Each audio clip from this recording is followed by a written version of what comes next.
సరే, ప్రభువైన క్రీస్తు నామమునకే మహిమ కలుగును గాక. సంఖ్యాకాండము 21వ అధ్యాయము మొదటి 3 వచనాలను చదువుకుందాం. ఇజ్రాయేలీలు అతారీయుల మార్గమున వచ్చుచున్నారని దక్షిణ దిక్కున నివసించుచున్న కనానీయుడైన అరాదు రాజు విని అతడు ఇజ్రాయేలీలతో యుద్ధము చేసి వారిలో కొందరిని చెరపట్టగా, ఇజ్రాయేలీలు యెహోవాకు మొక్కుకొని, నీవు మా చేతికి ఈ జనమును బొత్తిగా అప్పగించిన ఎడల మేము వారి పట్టణములను నీ పేరట నిర్మూలము చేసేదమనిరి. యెహోవా ఇజ్రాయేలీల మాట ఆలకించి ఆ కనానీయులను అప్పగింపగా, ఇజ్రాయేలీలు వారిని వారి పట్టణములను నిర్మూలము చేసిరి. అందువలన ఆ చోటికి హోర్మా అను పేరు పెట్టబడింది. ఇక్కడ దినమున మరి ఎదోము రాజు ఒప్పుకోకపోవడం ద్వారా ఇజ్రాయేలీలు ఏం చేస్తూ ఉన్నారు? వేరే మార్గం గుండా వెళుతూ ఉన్నారు. ఇప్పుడు ఆ ఎదోము రాజ్యము గుండా వెళ్ళడానికి లేదు. ఆ రాజ్యము బయట నుంచి వేరే మార్గము గుండా మరి వాళ్ళు కనాను అనే ప్రాంతానికి వెళుతూ ఉన్నప్పుడు, కనాను రాజు అయిన దక్షిణ వైపున ఉండే కనాను రాజు ఈ వార్త విన్నాడు. వీళ్ళు కనాను అనే ప్రాంతానికి వస్తున్నారు, ఎలాగైనా మా దాకా వచ్చేస్తారు వీళ్ళని అరాదు రాజు, ఎవరండి ఆ రాజుగారి పేరు? అరాదు రాజు అనే రాజుగారు విని ఏం చేశారంట? ముందుగానే తను యుద్ధానికి వచ్చి కొద్ది మందిని ఇజ్రాయేలీలో పట్టుకుని వెళ్ళిపోయారు. మరి ఇజ్రాయేలీలో ఎప్పుడైతే కొద్ది మందిని ఆ రాజుగారు పట్టుకున్నారో వెంటనే ఇజ్రాయేలు ప్రజలందరూ కూడా దేవునికి మొక్కుకున్నారంట. ఏం చేశారంట? దేవుని సన్నిధిలో ఒక మొక్కుబడి చేసుకున్నారు వాళ్ళు. ఏమని? ఈ యొక్క జనమును మా చేతికి నువ్వు బొత్తిగా అప్పగిస్తే యెహోవా పేరట మేము వారందరినీ నిర్మూలన చేస్తాం అని చెప్పినప్పుడు యెహోవా దేవుడు ఏమని సెలవిచ్చారు? వారి ప్రార్థనను ఆలకించి కనానీయులను వారి చేతికి అప్పగించారంట. చూడండి అక్కడ మరి నిజానికి కొద్ది మందిని చెరపట్టినప్పుడు కూడా మరి మేము యుద్ధానికి వెళ్ళాలా లేదా? మనం ఏం చేస్తాం? దేవుని సన్నిధిలో అడుగుతాం. అసలు ఎవరైనా అపవాది కొద్ది మందిని కొన్ని సమస్యల చేత మనం మరి పట్టబడి ఉన్నప్పుడు మరి మనం ముందు యుద్ధానికి వెళ్ళాలా వెళ్ళవద్దా? ఒకవేళ వెళ్ళినా నీ పేరట వెళ్ళి వారిపైన మరి మేము జయమును పొందుకొని రావాలి అంటే దేవుని సన్నిధిలో ముందు మనం ఏం చేయాలి చెప్పండి? మొక్కుబడి పూర్వకంగా ప్రార్థన చేయాలి. అయ్యా, నీ పేరట మేము యుద్ధం చేస్తాం, యెహోవా పేరట యుద్ధం చేస్తాం. మా సొంత నాలుక కాదు, మా శక్తి కాదు, మా బలము కాదు, మా జ్ఞానము కాదు, నీ పేరట మరి మేము యుద్ధం చేస్తాము, నీవు వారిని మాకు అప్పగిస్తావా అని అడిగినప్పుడు దేవుని యొక్క సమాధానం వారికి వచ్చింది. నేను అప్పగిస్తాను, మీరు వెళ్ళండి అని చెప్పినప్పుడు వారు వెళ్ళి జయం పొందుకుంటారు. ఆ యొక్క చెరపట్టబడిన వారిని రక్షించుకోవడమే కాకుండా ఆ ఇజ్రాయేలీల కనానీయుల పట్టణాలన్నింటినీ కూడా నిర్మూలన చేసి ఆ యొక్క చోటికి హోర్మా అని పేరు పెట్టారంట. ఏమని పేరు పెట్టారండి? హోర్మా అంటే, హోర్మా అనే పదానికి నిర్మూలము అని అర్థం. అంటే తమ మీదికి వచ్చిన ఆ యొక్క శత్రువులని వాళ్ళు ఏం చేశారు? దేవుని పేరట నిర్మూలన చేశారండి. ఏం చేశారు? దేవుని పేరట వాళ్ళు నిర్మూలం చేశారు. అంటే అక్కడ దేవుని పేరట వెళ్ళడానికి మనంతట మనం వెళ్ళడానికి చాలా తేడా ఉంటుంది. చూడండి, మనంతట మనం వెళ్ళి యుద్ధం చేసి ఏదో మనం జయించి వచ్చామనుకోండి, ఆ సమస్య మళ్ళీ మళ్ళీ మళ్ళీ మళ్ళీ మాటి మాటికి మళ్ళీ ఏమవుతుంది చెప్పండి? మళ్ళీ మళ్ళీ మన దగ్గరికి వచ్చే అవకాశం ఉంటుంది. కానీ దేవుని పేరట వెళ్ళారనుకోండి, అక్కడ ఏం చేసి వచ్చారు? వాళ్ళు పూర్తిగా నిర్మూలన చేశారు. అంటే మళ్ళీ అది కనపడదు. ఏం చెప్పండి? మళ్ళీ అది కనబడదు, మళ్ళీ మన జీవితంలో అది మనకి ఎదురు కాదు. అందుకనే ఎర్ర సముద్రం దగ్గర కూడా యెహోవా దేవుడు ఒక మాట చెప్తాడు వీళ్ళతోటి, మీరు ఈరోజు చూసిన ఈ ఐగుప్తీయులను మరలా చూడరు. ఏం చెప్పండి?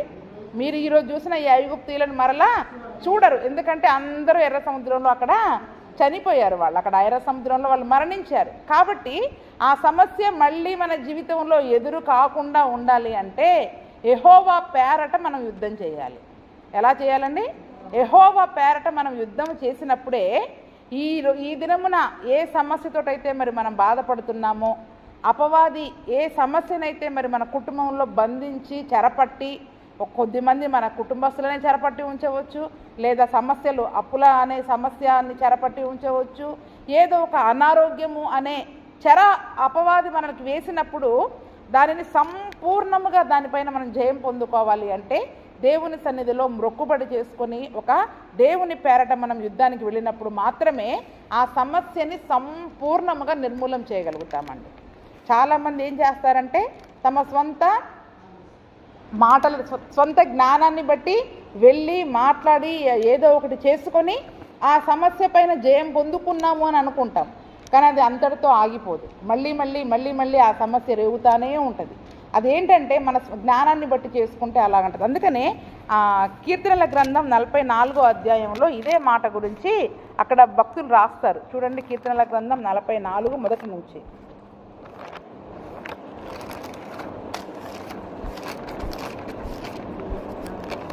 44 మొదటి వచనం నుండి. దేవా, పూర్వకాలమున మా పితరుల దినములలో నీవు చేసిన పనిని గూర్చి మేము చెవులారా విని ఉన్నాము. మా పితరులు దానిని మాకు వివరించిరి. నీవు నీ భుజబలము చేత అన్యజనులను వెళ్ళగొట్టి మా పితరులను నాటితివి. జనములను నిర్మూలము చేసి వారిని వ్యాపింపచేసితివి. వారు తమ ఖడ్గము చేత దేశమును స్వాధీనపరచుకొనలేదు. వారి బాహువు వారికి జయమియలేదు. నీవు వారిని కటాక్షించితివి కనుక నీ దక్షిణ హస్తమే, నీ బాహువే, నీ ముఖ కాంతియే వారికి విజయము కలుగ చేసెను. దేవునికి స్తోత్రం. ఇక్కడ ఏమంటున్నారు చూడండి, వాళ్ళు కనానీయులను నిర్మూలన చేశారు. దానికి ఎవరు కారణం అంట? వారి ఖడ్గము వారికి సహాయం చేయలేదయ్యా. వారి ఖడ్గము దానిని స్వాధీనపరచుకోలేదు. వారి యొక్క రెక్కల బలం, మనమేమనుకుంటాం, మన బలము కొలది ఇంత కష్టపడ్డాను, అంత కష్టపడ్డాను, ఇంత మోకాళ్ళ మీద ఉన్నాం, ఇంత ప్రార్థన చేశాం అని మనం అనుకుంటున్నాం. కానీ మన ఖడ్గము కాదు, మన బాహువు కాదు. ఎవరంట? దేవుని కటాక్షం మన మీద ఉందంట. ఏంటంటండి? దేవుని కటాక్షం మన మీద ఉంది కాబట్టి నీ దక్షిణ హస్తమే, నీ బాహువే, నీ ముఖ కాంతియే వారికి విజయము కలుగ చేసెను. అంటే ఆ దినమున దేవుని సన్నిధిలో మొక్కుబడి చేసుకొని యెహోవా పేరట మనం యుద్ధము చేస్తే, అయ్యా యుద్ధము నీవే జరిగించు, నేను కేవలము బలహీనురాలిని, నిమిత్త మాత్రురాలిని, మాకు శక్తి లేదు అని మనం దేవునికి పూర్తిగా మన యుద్ధాన్ని అప్పగించుకొని ప్రార్థనలో మనము పోరాడితే మన పక్షంగా ఎవరు యుద్ధం చేస్తారండి? కత్తి మంది కాదు, బాహువు మంది కాదు, బలము మంది కాదు. దేవుని యొక్క దక్షిణ హస్తము అంటే కుడి చెయ్యి, ఆయన బాహువు, ఆయన రెక్క, ఆయన ముఖ కాంతిని బట్టే మరి ఆ దినమున వారు అక్కడ జయము పొందుకున్నారు. నేడు మనము కూడా దేవుని సన్నిధిలో జయము పొందుకుంటాము. అందుకని 5వ వచనంలో కూడా చూడండి, నీ వలన మా విరోధులను అణచివేయుదుము, నీ నామము వలననే మా మీదికి లేచు వారిని మేము త్రొక్కివేయుదుము. ఈరోజు మనకు విరోధముగా ఎంతమంది లేచినా కూడా మన స్వంత జ్ఞానాన్ని బట్టి వాళ్ళని అణచివేయలేమండి. యెహోవా నామము వలననే. ఎవరి నామం వలనేనంట? యేసు నామం వలననే వాళ్ళని మన మీదికి విరోధముగా లేచే వారిని మనం అణచివేయాలి అన్నా, వారిని త్రొక్కివేయాలన్నా కూడా అక్కడ దేవుని నామం. అందుకని యెహోవా పేరట వాళ్ళు ఏం చేశారు? యుద్ధానికి వెళ్ళారు. కాబట్టి ఇక్కడ యేసు నామములో ఈ దినమున మరి మనము యుద్ధాలు చేయవలసి ఉంది. అందుకని 6వ వచనంలో కూడా అంటాడు అక్కడ కోరహ కుమారులు ఏమని రాస్తారు? నేను నా వింటిని నమ్ముకొనను, నా కత్తియు నన్ను రక్షింప జాలదు. ఏంటంట? నా విల్లు కాదు, నా కత్తి కాదు నన్ను రక్షించేది, కేవలము నీ దక్షిణ హస్తము, నీ బాహువు, నీ ముఖ కాంతియే నాకు జయము కలుగ చేస్తూ ఉంది. కాబట్టి మేము వారిని అణచివేస్తాం, త్రొక్కివేస్తాం. అంటే ఒకసారి వారిని అణచివేసి త్రొక్కివేసి మనం నిర్మూలన చేస్తే మళ్ళీ ఆ సమస్య మన జీవితంలో ఉండదండి. కానీ ఈరోజు మనం చాలామంది మన వింటిని, మన కత్తిని నమ్ముకుంటున్నాం. దేన్ని నమ్ముకుంటున్నాం చెప్పండి? ఏంటి మన విల్లేంటి, మన కత్తి ఏంటి? కత్తి అంటే మన నాలుకే. ముందు మన నాలుకని నమ్ముకుంటాం. మన విల్లు, మనం వేసే బాణాలు అంటే మాటలు. అంటే మాటల ద్వారా ఎదుటి వ్యక్తిని జయించాలి, మాటల ద్వారా ఎదుటి వ్యక్తిని మనము అణచాలి అనుకుని ఏ రకంగా మనం ప్రయత్నం చేసినా అది ఉపయోగము లేదండి. దేవునికి మన సమస్యను అప్పగించాలి. దేవుడు ఓకే మీరు చేయండి యుద్ధం, నేను చూసుకుంటాను అని అంటే మనము ప్రార్థనలో పోరాడినప్పుడు దేవుని యొక్క దక్షిణ హస్తమే, ఆయన బాహువే, ఆయన ముఖకాంతియే మన జీవితంలో గొప్ప జయాన్ని ఇస్తుంది. అది ఎటువంటి జయం అంటే, మనం ఏ శత్రువైతే మన మీదికి లేచి మనల్ని చెరపట్టాలని చూస్తున్నాడో వారిని సంపూర్ణ నాశనం చేసేస్తాం మనం. దేవునికి స్తోత్రం. సంపూర్ణంగా నిర్మూలన చేసే గొప్ప శక్తిని దేవుడు మనకు దయచేస్తాడండి. అందుకనే అక్కడ నేను నా వింటిని నమ్ముకోవట్లే, నా కత్తిని నమ్ముకోవట్లే. ఈరోజు ప్రార్థన చేసేది మనమే, మన మోకాళ్ళే, మన కడుపే, మనమే ఉపవాసం ఉంటాం. కానీ మనము చేసే ప్రార్థన వలన దేవుని సహాయం వలనే మనకు జరుగుతుందండి. మన భక్తి కాదు, మన ప్రార్థన కాదు, మన నీతి కాదు, మన యథార్థత కాదు. అందుకని దానియేలు కూడా ప్రార్థన చేసేటప్పుడు అంటాడు, అయ్యా నీ కనికరమును బట్టి నీకు ప్రార్థన చేస్తున్నాం, కానీ మా నీతి నా భక్తి జీవితం కాదయ్యా. నేనేదో రోజుకి 3 సార్లు ప్రార్థన చేసేవాడినని, నేనేదో నీతిమంతున్నని, దానిలో ఏ పొరపాటు లేదని మనుషులు చాలా సాక్ష్యాలు చెప్తున్నారు. కానీ దేవుని దగ్గరకు వచ్చి ఏమంటున్నాడు, నువ్వు కనికరపూర్ణుడివి, నువ్వు కటాక్షము చూపించే దేవుడివి, కాబట్టి నీ కటాక్షాన్ని బట్టి, నీ కనికరాన్ని బట్టి నేను ప్రార్థన చేస్తున్నాను అని దేవుని సన్నిధిలో అంతగా తను తాను తగ్గించుకున్నాడు. కాబట్టే సింహాల బోన్లో నుండి కూడా ఆయన ధైర్యంగా బయటకు వచ్చేసాడండి. అంటే అవి కూడా ఏమీ చేయలేకపోయినా. ఈ దినమున కనానీయులు మరి వారి మీదకి యుద్ధానికి వచ్చినప్పుడు, చెరపట్టినప్పుడు, ఈ దినమున కనానీయులు అంటే సరే ఏదో ఒకరే సమస్య మన మీదకి వచ్చి మనల్ని చెరపట్టాలని ప్రయత్నం చేస్తూ ఉన్నప్పుడు, ఈరోజు యుద్ధము మనం చేస్తున్నామా, దేవుని దగ్గర మొక్కుబడి చేసుకుని యెహోవా నామములో వెళ్తున్నామా, దేవుడు వెళ్ళమంటే వెళ్తున్నామా, దేవుడు సమాధానం చెప్పినా చెప్పకున్నా మన స్వంతగా మనం యుద్ధం చేసినట్లయితే మళ్ళీ మన బ్రతుకు కాలం అంతా సమస్యగానే ఉంటుందండి. మన జీవితంలో ఒకసారి వచ్చిన సమస్య సంపూర్ణంగా వెళ్ళిపోవాలంటే దేవుని సన్నిధిలో మొక్కుబడి చేసుకొని ఆయన సహాయముతోనే, ఆయన మాటను బట్టియే మరి మనం చేసినట్లయితే, ప్రార్థనాపూర్వకంగా అడుగు ముందుకు వేసినట్లయితే సంపూర్ణముగా నిర్మూలం చేస్తాం. ఆ సమస్య మళ్ళీ మన జీవితంలో కనబడదు. అందుకనే ఆ చోటుకి ఏమని పేరు పెట్టబడిందండి, హోర్మా అంటే నిర్మూలము. ఈరోజు నీ జీవితంలో ఒక సమస్యను సంపూర్ణంగా నిర్మూలన చేయాలి అంటే దేవుడు మనకిచ్చిన గొప్ప చక్కటి అక్కడ ఏంటంటే మాదిరి ఏంటని చెప్పండి, అక్కడ దేవుని సన్నిధిలో మొక్కుబడి చేసుకొని దేవుని యొక్క జవాబును పొందుకొని ఆయన నామమున మరి మనము యుద్ధం చేయాలి. ఆ తర్వాత మరి మనం చూసుకున్నట్లయితే వారు ఎదోము దేశమును చుట్టిపోవాలని హోరు కొండ నుండి ఎర్ర సముద్ర మార్గముగా సాగినప్పుడు మార్గాయాసము చేత జనుల ప్రాణము సొమ్మసిల్లిపోయింది. కాగా ప్రజలు దేవునికిని మోషేకును విరోధముగా మాట్లాడి, ఈ అరణ్యంలో చచ్చుటకు ఐగుప్తులో నుండి మీరు మమ్మల్ని ఎందుకు రప్పించితిరి? ఇక్కడ ఆహారము లేదు, నీళ్లు లేవు, చవిసారములు లేని ఈ అన్నము మాకు అసహ్యమైనది అనిరి. చూడండి, వీళ్ళు ఎదోము మార్గం గుండా వెళ్తా ఉన్నారు. ఇప్పుడు ఎదోము దారి లేదు కదా, అతారీయుల మార్గముగా ఎర్ర సముద్ర మార్గముగా చుట్టూ తిరిగి మరి వాళ్ళు వెళుతూ ఉంటుంటే ఎంత అలసట కదండి మరి ప్రయాణము అనేది. చూడండి ఎంత అలసట. మన ప్రయాణం ఒక రోజు ప్రయాణం అయితేనే మనం చాలా అలసిపోతాం. వీళ్ళు కొన్ని సంవత్సరాలు ప్రయాణం చేస్తూనే ఉన్నారు. సంవత్సరాలు ప్రయాణమే. ఇంకా గమ్యం ఎప్పుడు చేరుకుంటాం కనాను అనే అలసట వలన, అందులో అంతేకాకుండా మార్గాయాసము చేత ఆ యొక్క ప్రయాణము వలన ఆయాసము, నడిచి వచ్చే ఆయాసము, వారి యొక్క ప్రాణము సొమ్మసిల్లిపోయిందంట. ఎలాగైపోయింది చెప్పండి? పొద్దున మొదలుపెట్టిన ప్రయాణం సాయంత్రానికి ఎలాగైపోతాం చెప్పండి? మనం సొమ్మసిల్లిపోయి అలసిపోయి ఇంకా శక్తి ఉండదు మనకి. మరి వారు కాలినడకన ప్రయాణం చేస్తూ ఉన్నారు. ఇంకా ఎలాగా? కాలినడకన కొన్ని సంవత్సరాలుగా మరి వారు ప్రయాణం చేస్తూ ఉన్నారు. బహుభారమైన ప్రయాణం మరి వారు చేస్తూ ఉన్నప్పుడు వారి యొక్క ప్రాణము సొమ్మసిల్లిపోయి, మళ్ళీ ఎప్పుడైతే అలసట సొమ్మసిల్లిపోయామో వెంటనే ఏమొచ్చేస్తుంది? మనకి విసుగు వచ్చేస్తుంది. ఏమొచ్చేస్తుంది చెప్పండి? ఇంకా విసుగు. బాగా అలసిపోయినప్పుడు ఎవరన్నా వచ్చి పని చెప్పారనుకోండి, వెంటనే మనం ఏం చేస్తాం? నా వల్ల కాదు, నాకు చెప్పొద్దు, అసలు కసురుకుంటాం. వాళ్ళు ఏం చేస్తాం చెప్పండి? అంటే అలసట వలన, విసుగు వలన మనకి ఏమొచ్చేస్తుంది చెప్పండి? సణుగులు వచ్చేస్తాయి. మనిషి ఇప్పుడు బాగా సమస్య మీద సమస్య ఉన్నప్పుడు, మీరు నలిగిపోయిన స్థితిలో ఉన్నప్పుడు ఏదైనా సలహాలు చెప్తే ఎలాగుంటుంది చెప్పండి? మనకి అసలు చాలా వారిపైన మనకి కోపం వచ్చేస్తూ ఉంటుంది. అంటే వారు కూడా మార్గాయాసము చేత అలసిపోయి మరి సొమ్మసిల్లిపోయి వెంటనే ఏమంటున్నారు? దేవునికిని మోషేకు విరోధంగా మాట్లాడారు. ఇక్కడ అహరోన్ లేడు కదా, ఇంకా ఇప్పుడు దేవుడు మోషే మాత్రమే మిగిలి ఉన్నారు. దేవునికి మోషేకి విరోధంగా ఏమని మాట్లాడుతున్నారు? ఈ అరణ్యంలో చచ్చిపోవడానికి ఇంత దూరం మమ్మల్ని తీసుకొని వచ్చారా? ఆ కనాన్ ఏంటో, ఆ పరలోకం ఏంటో, ఆ ప్రయాణం ఏంటో తెలవదు, కానీ ముందు ఇంత కఠినంగా ఈ ప్రయాణం చేస్తూ ఉంటుంటే ఇక్కడ చచ్చిపోయేటట్టున్నాం. ఇక్కడ చావడానికి మమ్మల్ని ఇంత దూరం తీసుకొని వచ్చారా? ఇక్కడ ఏం లేదు, ఆహారము లేదు, నీళ్లు లేవు, చవి సారములు లేని ఈ అన్నము మాకు అసహ్యమైపోయింది. ఏం లేదంట? చవి సారములు లేని. ఎందుకంటే కొన్ని సంవత్సరాలుగా వీళ్ళు ఏం తింటున్నారు?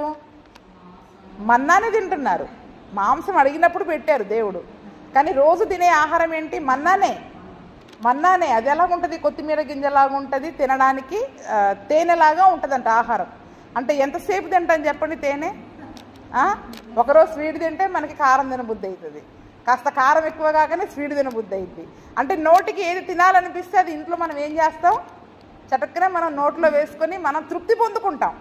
ఇప్పుడు అరణ్య మార్గంలో ఒకటే రకమైన ఆహారాన్ని వాళ్ళు అంతకాలం తినడం ద్వారా, అప్పటికే ముందేమో కీరలు దోసకాయలు అన్నారు, పోయిన అధ్యాయంలోనేమో గింజలు, పల్లి గింజలో నువ్వుల గింజలో ఇంట్లో ఉంటే ఏవేవో గింజలు వేసుకునేటోళ్ళు, శనగ గింజలో పెసర గింజలో లేకపోతే ద్రాక్షాలు దానిమ్మలు ఏవో ఒకటి ఇక్కడ కనిపించేవి.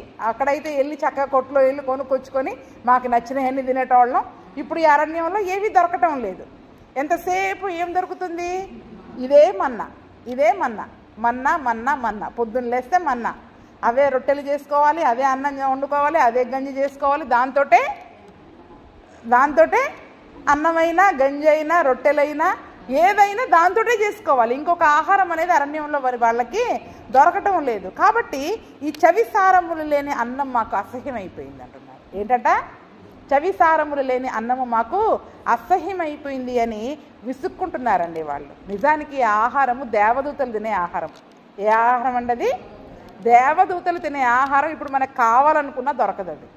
ఇప్పుడు మనం కావాలనుకున్నా కూడా ఆహారం మరి మనకు దొరకదు. అంటే ఎవరికి దొరకని, ప్రపంచంలో ఏ హోటల్కి పోయినా దొరకని ఇంత శ్రేష్టమైన ఆహారము పరలోకంలో దేవదూతలు తినే ఆహారం దేవుడు మాకు పెడుతున్నాడు అన్న సంగతి మర్చిపోయి ఎంతసేపు దాన్ని ఏమనుకుంటున్నారు, ఇది రుచిగా లేదు, ఎంతసేపు అని తింటాం, ఇది ఈ ఆహారం మాకు అసహ్యమైపోయింది, ఈ ఆహారం మాకు అసహ్యమైపోయింది. అంటే ఆ దొరికే భోజనంలోని శ్రేష్టతను వాళ్ళు గమనించట్లేదు. అది ఎంత శ్రేష్టమైందో వాళ్ళకి గ్రహింపు రావట్లేదు. ఇది దేవదూతలు తినే ఆహారము, ఇంకా ఏ దేశంలో కూడా దొరకదు, ఎక్కడా దొరకదు. దేవుడు కేవలం మా కొరకు మాత్రమే ఈ మన్నాను కురిపిస్తున్నాడు. ఇది మళ్ళీ మాకు మేము కావాలనుకున్నా కూడా మళ్ళీ మాకు దొరకదు అనే గ్రహింపు వాళ్ళకి లేదండి. చూడండి, మరి అంతా చవిసారం లేని అన్నము మాకు అసహ్యమైపోయింది అని దాన్ని అసహించుకున్నారు కదా. ఆ అన్నం తినబట్టే, ఆ చవిసారం లేని ఆ యొక్క మన్నా అనే అన్నం తినబట్టే 40 ఏళ్ళు వాళ్ళు అరణ్యంలో నడిచినా వాళ్ళ కాళ్ళు వాపులేదంట. ఏం లేదండి చెప్పండి. ఈరోజు ఒక 2-3 గంటల ప్రయాణం చేస్తే కాళ్ళు వాపులు వచ్చేస్తాయి.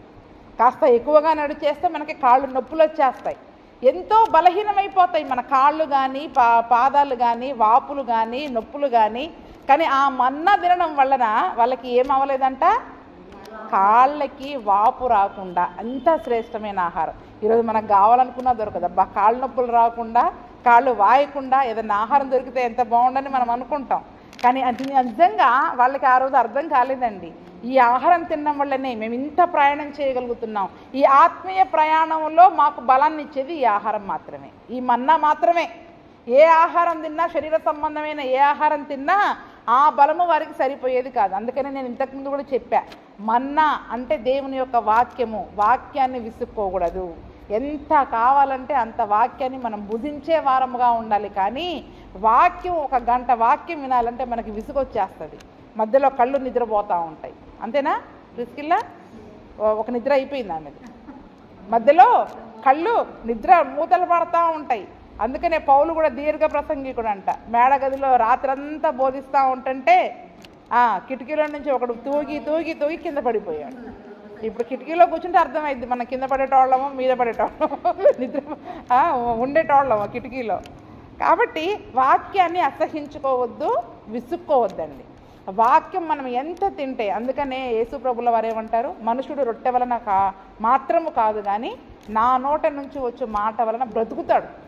ఆ దినమున ఇజ్రాయేలీలు అరణ్యంలో వాళ్ళు బ్రతికారు. వాళ్ళ కాళ్ళు వాయకుండా అంత ప్రయాణం చేయగలిగారు అంటే ఆ మన్నా వలననే, ఆ మన్నా వలననే. ఆ దినమున వారు కనానీయులపైన గొప్ప జయము పొందుకున్నారు అంటే దేవుని నోటి నుంచి వచ్చిన ఆ మాట వలనే. మీరు వెళ్ళండి, నేను మీ పక్షంగా యుద్ధం చేస్తానని ఆ మాట రాకపోతే, ఆ మన్నా అనే ఆహారం దేవుని నోటి నుంచి వచ్చే ఆ మాట రాకపోతే వాళ్ళకి ఎక్కడిదండి బలం? వాళ్ళకి ఎక్కడిది అంత బలం యుద్ధం చేయడానికి? మనం అందుకని నేను చెప్తాను, ఎంతసేపు మన శక్తి వైపు, మన బలం వైపు చూసుకోవద్దు. దేవుని శక్తి మీద ఆధారపడాలా, దేవుని బలం మీద ఆధారపడాలా. ప్రార్థనలో పోరాడడం ఒక్కటే మనం చేయాల్సిన పని, మిగిలిన పని అంతా ఆయనే చేస్తాడు. దేవుడే మన పక్షముగా ఉండి మరి ఎంత గొప్ప మేలులను అక్కడ చేస్తారు. కాబట్టి మరి అక్కడ యుద్ధములు చేసే శక్తిని, యుద్ధంలో జయం పొందుకునే శక్తిని, శత్రువును సంపూర్ణంగా నాశనము చేసే శక్తిని వాళ్ళు పొందుకున్నారు అంటే అంత బలము, అంత శక్తి వారు కత్తి పట్టుకుని ఆ దినమున శరీర రీతిగా యుద్ధం చేశారు అంటే ఆ బలం అంతా తిన్న మన్నా వలనే వచ్చిందండి వాళ్ళకి కదండి. ఈరోజు మనం ఆత్మ సంబంధంగా దాన్ని చూసుకుంటే ఆయన నోటి నుంచి వచ్చే మాట వలనే మనం బ్రతుకుతాం. ఆ మాటనే మనకి శక్తినిస్తుంది, ఆ మాటనే మనకి బలాన్ని ఇస్తుంది, ఆ మాటనే మనకి స్వస్థతనిస్తుంది. ఆ యొక్క వాక్యమే మరి మనకి బాధలలో మరి మనకు నెమ్మదిని దయచేస్తుంది. అందుకని ఆ దినమున వాళ్ళు వాక్యాన్ని, మన్నాన్ని ఎప్పుడైతే అసహించుకున్నారో దేవునికి కోపం వచ్చేసిందండి. ఏమొచ్చేసిందండి? దేవునికి కోపం వచ్చేసి ఏం చేసేశారు? అందుకు యెహోవా ప్రజలలోనికి తాపకరమైన సర్పములను పంపెను. అవి ప్రజలను కరవగా ఇజ్రాయేలులో అనేకులు చనిపోయారు. ఏం చేసేసారు దేవుడు? ఎప్పుడైతే ఈ మన్నా మాకు అసహ్యమైపోయింది, చెవి సారములు లేదు, వారి నోటికి రుచి చూసుకుంటున్నారు, కానీ వారి ఆ శరీరానికి ఎంత బలం ఉందనేది మరి మనకి అర్థం కాదు. అందుకనే ఈరోజు మనకి నోటికి రుచే చూసుకుంటాం, అది ఒంటికి బలమా కాదా అనేదానికంటే ఈ రోజుల్లో పిల్లలు చూడండి, అరే ఇది బలం నాన్న, ఈ భోజనం చేయండి అంటే వింటామరా? ముందు నోటికి రుచి లేదు, అబ్బా కాకరకాయ అనగానే చేదు మాకొద్దు, కానీ అది దాని శరీరానికి ఎంత మేలు చేస్తుందో ఆ యొక్క గ్రహింపు ఉండదు. ఎప్పుడైతే మరి వారు ఆ యొక్క దేవుడు ఇచ్చిన శ్రేష్టమైన మన్నాని వారు అసహించుకున్నారో దేవుడు తాపకరమైన సర్పాలని వారిలోనికి పంపాడు. వచ్చి ఆ యొక్క సర్పాలు ఏం చేశాయంట? ఇజ్రాయేలు ప్రజలలో చాలామందిని కరవగానే చాలామంది మరణించారంట.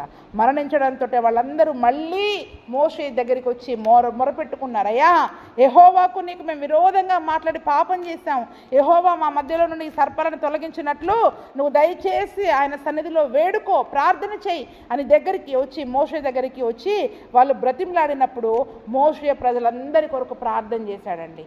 చూడండి, మోషే ప్రజలందరి కొరకు వచ్చి ప్రార్థన చేశాడు, అయ్యా ఈ తాపకరమైన సర్పాలను తొలగించేయ్యా, ప్రజలు చనిపోతున్నారయ్యా అని మోషే ప్రజల కొరకు ప్రార్థన చేసినప్పుడు దేవుడు వెంటనే మళ్ళీ జవాబిస్తున్నాడు, నీవు తాపకరమైన సర్పము వంటి ప్రతిమను చేయించి స్తంభం మీద పెట్టుము, అప్పుడు కరవబడిన ప్రతివాడును దాని వైపు చూసి బ్రతుకునని మోషేకు సెలవిచ్చెను. కాబట్టి మోషే ఇత్తడి సర్పం ఒకటి చేయించి స్తంభం మీద దానిని పెట్టెను. అప్పుడు సర్పపు కాటు తిరిగిన ప్రతివాడు ఆ ఇత్తడి సర్పమును నిదానించి చూచినందున బ్రతికెను. అప్పుడు దేవుడు వెంటనే చెప్పాడు, ఈ పాము, ఈ యొక్క విషకరమైన తాపకరమైన పాము లాంటిది ఒక ఇత్తడితోటి ఒక బొమ్మ చేయించు, నువ్వేం చేయించు, ఒక ప్రతిమ లాంటిది చేయించు, దాన్ని స్తంభము చేసి స్తంభం మీద పెట్టు. అప్పుడు ఈ యొక్క సర్పపు కాటు ఎవరెవరినైతే కరిసిందో ఆ ప్రతివాడు కూడా ఆ యొక్క ఇత్తడి సర్పము వైపు చూసినప్పుడు, ఆ స్తంభము మీద ఉన్న ఆ ఇత్తడి సర్పం వైపు చూసినప్పుడు వాడు దానిని చూసినప్పుడు వాడు బ్రతుకుతాడు అని మోషేతో చెబితే మోషే వెంటనే ఆ యొక్క సేమ్ ఆ పాము, వీళ్ళని కరిచిన పాము ఏదైతే ఉందో అటువంటిది ఒక ఇత్తడితోటి ఒక ప్రతిమ చేపించి ఒక స్తంభం చేపించి ఆ స్తంభము పైన దాన్ని నిలబెట్టారంట. వారందరూ కూడా ఆ సర్పపు కాటు తినిన ప్రతివాడు కూడా దాని వైపు చూసినప్పుడు వాళ్ళందరూ చచ్చిపోవలసిన వాళ్ళు బ్రతికారంటండి. ఎలా పోయిందండి ఒంట్లో విషం అంతా? ఒంట్లో విషం అంతా ఎలా పోయింది? ఏమైనా కట్టుకట్టారా? ఏమైనా ప్రార్థన చేశారా? అక్కడ అసలు ఏమీ జరగలేదండి. కానీ ఆ యొక్క ఇత్తడి సర్పమును చూసినప్పుడు మరి వారందరూ కూడా బ్రతికారంట. ఇక్కడ చూడండి, దేవుడే ప్రతిరూపాన్ని చేయించొద్దని చెప్తా ఉన్నాడు. చాలామందికి ఏమొస్తుందంటే ఆలోచన, దేవుడే అక్కడ ఆ ఇత్తడి సర్పాన్ని చేపించి అరణ్యంలో నిలబెట్టాడు కాబట్టి అది తప్పుగా అన్నప్పుడు విగ్రహారాధన ఎలా తప్పు అవుతుంది అని చాలామంది అంటూ ఉన్నారు. కానీ పాత నిబంధనని దేవుడు ఏం చేశాడు? ప్రభువైన యేసు క్రీస్తులో దేవుడు పూర్తిగా నెరవేర్చేశాడు. అందుకనే ఆ ఇత్తడి సర్పాన్ని దేవునికి ఇప్పుడు ప్రత్యక్ష గుడారాన్ని చేయించాడు. అది రాబోయే పరలోకానికి సూచన. కానీ ఇప్పుడు ఆ ప్రత్యక్ష గుడారము కూడా లేదు, నిబంధన మందసము కూడా లేదు. అది ఎక్కడుంది? ఇప్పుడు పరలోకంలో ఉంది. అలాగే కొత్త నిబంధనకు, రాబోయే పరలోకానికి, కొత్త నిబంధన కాలానికి ఇవన్నీ కూడా ఛాయారూపకంగా నీడగా ఉన్నాయి. కాబట్టి ఆ యొక్క ఇత్తడి సర్పమును స్తంభం మీద నిలబెట్టడానికి మరి దాని యొక్క అర్థం ఏంటంటే ప్రభువైన యేసు క్రీస్తు వారు సిలువలో వేలాడబడడాన్ని సూచిస్తూ ఉంటుంది. ఎందుకంటే ఆయన కూడా మరి ఒక చెక్క మ్రాను పైన ఆకాశానికి భూమికి మధ్యలో వేలాడుతూ మరి అక్కడ వేలాడబడి మనందరి పాపాల కొరకు ఆయన మరణించాడు. కాబట్టి ఇప్పుడు ఎవరైతే ఆ శిలువ వైపు చూస్తారో, శిలువలో మన కొరకు మరణించిన యేసు ప్రభువు యందు ఎవరైతే విశ్వాసం ఉంచుతారో వారందరూ కూడా రక్షించబడతారు, మరణం నుండి తప్పించబడి జీవములోనికి దాటించబడతారు. ఏంటి చెప్పండి? మరణము నుండి తప్పించబడి జీవములోనికి దాటించబడతారు. అంటే యేసు ప్రభువునందు విశ్వాసం ఉంచిన ప్రతి ఒక్కరు ఇప్పుడు మరణాన్ని ఏం చేస్తారండి? తప్పించుకుంటారు. ఆ దినమున సర్పపు కాటు తినిన ప్రతివాడు, ఒక విషము మనలో పాప సంబంధమైన విషము, సర్పము అంటే ఏంటంటే విషమే కదా అది, ఆ యొక్క పాపముకు సంబంధించిన విషము మనలో ఉంటే ఆ పాపానికి తగిన విరుగుడు యేసు ప్రభుల వారు కలువరి శిలువలో తీర్చేశారు. కాబట్టి ఆ శిలువ వైపు చూసినప్పుడు మనలో ఉన్న పాపం ఏమైపోతుందండి? ఆ పాపమంతా కూడా పోయి ఆయన రక్తంలో మరలి మనము పరిశుద్ధులనుగా చేసుకోవడం ద్వారా మనము మరణము నుండి తప్పించబడతా ఉన్నాం. ఆ దినమున మరి వారు కూడా కరవబడిన ప్రతివాడు ఆ యొక్క ఇత్తడి సర్పాన్ని చూసినప్పుడు వాడు బ్రతికాడు. ఈ దినమున కరవబడిన ప్రతివాడు అంటే అపవాది చేత చెరపట్టబడిన మనమందరము, అపవాది బంధకాలలో ఉన్న మనమందరము, ఒక టైం వరకు కూడా మనమందరం ఏ బంధకాల్లో ఉన్నాం? మరణ దాస్యానికి లోనైపోయినాం. అపవాది ఏం చేసింది? మనల్ని పాపము చేత బంధించింది, పాపము చేపించింది. ఆ పాపానికి జీతం ఏంటి? మరణము. ఆ మరణము అనే దాస్యంలో మనం ఉన్నాము. ఇప్పుడు ఆ మరణము నుంచి మనం తప్పించబడి జీవములోనికి దాటించాలి అంటే ఆ యొక్క ఆ దినమున మరి మోషే ఇత్తడి సర్పమును ఎత్తినప్పుడు ఎవరైతే దానిని చూసి బ్రతికారో, ఇప్పుడు ప్రభువైన యేసు క్రీస్తు వైపు చూసి ఆయన నా కొరకే ఆ కలువరి శిలువలో మరి మరణించాడు అని ఎవరైతే ఆయన యందు విశ్వాసం ఉంచుతారో, అందుకనే నా యందు విశ్వాసం ఉంచువాడు చనిపోయినను బ్రతుకుతాడు. ఆ పాపం వలన వచ్చే మరణము మనల్ని ఏమీ చేయలేదు. ఆ మరణాన్ని దేవుడు ఏం చేసేసాడు? కొట్టి వేసేసి మనల్ని జీవములోనికి దాటింపచేసేసాడు. అందుకనే పాప సంబంధమైన విషము నుండి మనకి సంపూర్ణమైన స్వస్థత ప్రభువైన యేసు క్రీస్తు యొక్క కలువరి సిలువలోనే ఉంది. అందుకనే ఆయన యందు మరి ఈ లోకముని దేవుడు ఎంతో ప్రేమించాడు. కాబట్టి మనము నశించడానికి, చావడానికి సిద్ధంగా ఉన్న మనందరినీ కూడా మనము నశించిపోకుండా తన ఏకైక కుమారుణ్ణి ఈ లోకంలో మనందరి కొరకు పంపినట్టుగా మరి మనం చూసుకుంటా ఉన్నాం. కాబట్టి ఆ దినమున ఇత్తడి సర్పము, నేటి దినమున ప్రభువైన యేసుక్రీస్తు వారి యొక్క సిలువలో మరణానికి సూచనగా అది ఉంది. ఆ దినమున ఆ యొక్క ఇత్తడి సర్పం వైపు చూసిన వాళ్ళు బ్రతికారు. ఈ దినమున ప్రభువైన యేసుక్రీస్తునందు విశ్వాసం ఉంచిన వాళ్ళు మరణం నుండి జీవములోనికి దాటించబడే వారిగా ఉంటున్నారు. ఇంకొకటి ఏంటంటే ఇత్తడి తీర్పుకు సూచన అని కూడా చెప్పాను నేను కదా. ఇంతకు ఇత్తడి బలిపీఠం చెప్పినప్పుడు ఇత్తడి దేనికి సూచన చెప్పండి? తీర్పుకు సూచన. మనం చేసిన పాపాన్ని బట్టి మనం తీర్పులోనికి వెళ్ళవలసిన వారం. ఆ దినమున ఆ యొక్క మన్నాను అసహించుకొని సణిగి మోషేకు దేవునికి విరోధంగా వాళ్ళు మాట్లాడడం ద్వారా వాళ్ళు తీర్పులోనికి రావాల్సిన వారు. కానీ ఇత్తడితోటి ఎందుకు చేయించాడు? అక్కడ వెండితో ఎందుకు చేయించలేదు? బంగారంతో ఎందుకు చేయించలేదు? అవునా? వాళ్ళ దగ్గర ఉన్నాయా లేవా వెండి బంగారాలు కదండి. అందుకనే ప్రత్యక్ష గుడారాన్ని చేసినప్పుడు కూడా ఎక్కడ వెండి వాడాలి, ఎక్కడ ఇత్తడి వాడాలి, ఎక్కడ బంగారం వాడాలి, దేవుడు చాలా దానిని ఒక ఉద్దేశపూర్వకంగా ఉంచాడనమాట. అందుకనే ఇక్కడ ఇత్తడితో సర్పాన్ని చేయించడంలో కూడా అర్థం ఏంటంటే అది తీర్పుకు సూచన. ఇత్తడి దేనికి సూచన? న్యాయ తీర్పు దినానికి సూచన. ఈరోజు ఆయన యందు విశ్వాసం ఉంచిన వాడు తీర్పులోనికి రాక జీవములోనికి దాటించబడి ఉన్నాడని కూడా వాక్యంలో యోహాను సువార్తలో యేసు ప్రభుల వారు చెప్తారు. ఏంటది? నా యందు విశ్వాసం ఉంచువాడు ఎక్కడికి రాడు? తీర్పులోనికి రాడంట. వాడు ఎక్కడికి రాడు చెప్పండి? అంటే ఇప్పుడు ఆ కలువరి సిలువలో వ్రేలాడిన ఆ యేసు ప్రభుల వైపు మనం చూసి ఆయన యందు విశ్వాసం ఉంచి ఆయన రక్తంలో మనం కడగబడినప్పుడు తీర్పును తప్పించుకుంటున్నాం. అంటే ఎన్ని సణిగామో, ఎన్ని మాటలు దేవునికి విరోధంగా తిరుగుబాటు చేశామో ఆ తీర్పును తప్పించుకుంటున్నాం, మరణాన్ని తప్పించుకుంటున్నాం. సజీవముగా దేవునితో పాటు యుగయుగములు జీవించే గొప్ప ధన్యత యేసు ప్రభుల వారు కలువరి సిలువ ద్వారా మరి మనకు దయచేశాడండి. ఎంత గొప్ప ధన్యత కదా మరి మనకి. అందుకని నేను మాటికి చెప్తా ఉంటా, ఈరోజు మనం రక్షించబడిన వారం, ఏర్పరచబడిన వారం, జీవించే కృపను దేవుడు మనకిచ్చాడు. కావున ఇంకనూ మళ్ళీ మరి మన దేవునికి బాధ కలిగించకుండా, ఆయన పైన తిరుగుబాటు చేయకుండా, మరి ఆయన మాటకి లోబడే కృపను లోబడే వారిగా మనము ఉండాలి. ఎంత తీర్పును తప్పించాడు, ఎంత నిజానికి మరి ఆ ఇజ్రాయేలీల వల్ల ఎన్నిసార్లు మనము మన సమస్యలను బట్టి సణుగుంటాము, ఆయనకు విరోధంగా మాట్లాడుంటాం. మరి అవన్నీ దేవుడు ఉచితంగా మన పైన కొట్టివేశాడంటే ఎంత కృప చూపిస్తున్నాడండి ఆయన. కాబట్టి ఆయన కృపను మనం నిర్లక్ష్యం చేయకూడదు. ఆ దినమున ఇత్తడి సర్పముని చేయించి వారందరూ దాని ద్వారా బ్రతికే కృపను దేవుడు దయచేశాడు. ఈ దినమున ప్రభువైన యేసు క్రీస్తు యొక్క కలువరి సిలువను మనకిచ్చి ఆ సిలువలో వేలాడిన ప్రభువైన యేసు క్రీస్తు ద్వారా మరణాన్ని జయించి తిరిగి లేచిన ప్రభువైన యేసు క్రీస్తు ద్వారా ఆయన యందు విశ్వాసం ఉంచిన వారు తీర్పు నుండి మరణము నుండి తప్పించబడి ఆయన జీవములోనికి మనము వచ్చి యుగ యుగాలు ఆయనతో కలిసి జీవించే గొప్ప కృపను దేవుడు మనకు దయచేస్తూ ఉన్నాడండి. యెషయా గ్రంథము 45:22 ఒక మాట చదువుకుందాం. యెషయా గ్రంథము 45:22.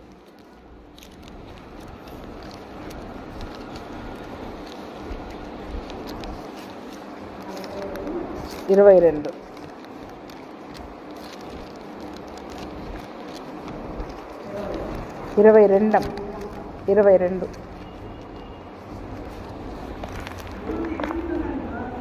భూదిగంతముల నివాసులారా,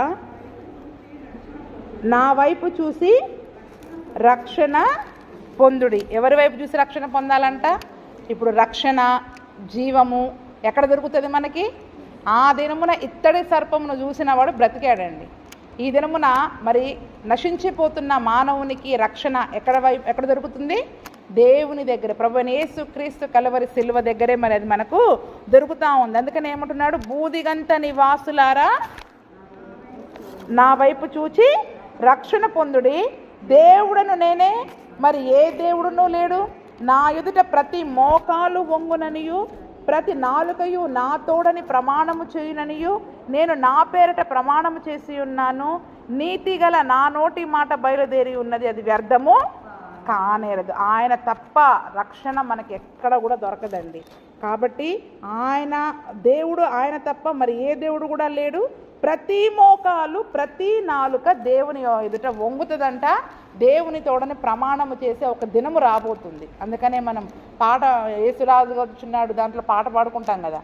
ఈ లోక దేవతలన్నీ ఆయన ముందరా, ఈ లోక దేవతలన్నీ ఆయన ముందరా సాగిలపడి నమస్కరించి గడగడలాడును, సాగిలపడి నమస్కరించి గడగడలాడును. వంగని ప్రతి మోకాలు యేసయ్య ఎదుట వంగిపోవును, వంగని ప్రతి మోకాలు యేసయ్య ఎదుట వంగిపోవును. ఏమైపోద్దంట? ఈరోజు యేసు ప్రభువునందు విశ్వాసం ఉంచకుండా ఎవరైతే ఆయన దేవుడు కాదని వంగకుండా ఉంటున్నారో, ప్రతి మోకాలు ప్రతి నేత్రము ఆయనను చూచి ఆయన తోడని ప్రమాణం చేసే ఒక దినము రాబోతూ ఉంది. ఆయన ఎదుట మోకాళ్ళంగే ఒక దినము కూడా రాబోతుంది. ఆయనే దేవుడిని ఒప్పుకునే దినము కూడా రాబోతుంది కదండి. కాబట్టి ఈ దినమున మనకి నిజముగానే ఇంత గొప్ప రక్షణను మనకు దయచేసి తీర్పును మరణమును మనకి తప్పించి ఆయన జీవములోనికి మనల్ని దాటించినందుకు మనం ఎంత కృతజ్ఞత కలిగి ఉండాలి, ఎంత ఆయనకు కృతజ్ఞత కలిగి ఉండాలి. కాబట్టి మనము కూడా యేసు ప్రభువునందు విశ్వాసం ఉంచిన మనము ఆయన యొక్క నామమును ఒప్పుకొని అనేకులను ఆయన తట్టు త్రిప్పేవారిగా ఉండే కృపను దేవుడు మనకు దయచేయునుగాక. ఆమేన్.